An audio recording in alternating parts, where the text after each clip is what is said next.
iti programa iti environment office nga pinagsanay iti skills training on digiti tires amoy digita tires apo ket hangagatangin iti junk shop. So ananwen tay ida so agbalin nga tugaw, agbalin nga lamisaan, agbalin nga decor, agbalin nga pagmulaan.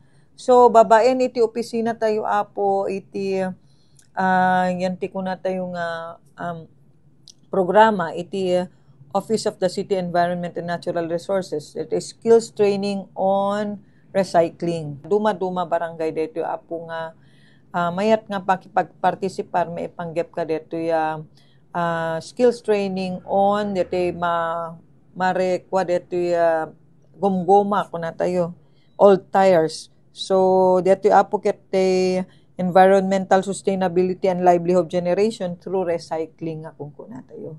So after that may sapay apo ket ang listo nga maikandan to nga insigida iti dete kit, starter kit, di ba? Amo tayo met no inikantay ti training digito inikwep pantay so that the skills they also need starter kit tapnon may tuloy da nga pagsapol dito skills training nga naadal da.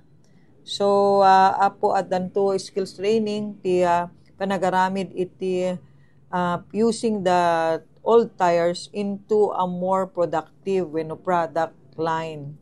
So tugaw, lamisaan, decor, makita danto pay dumapay lamp or anything.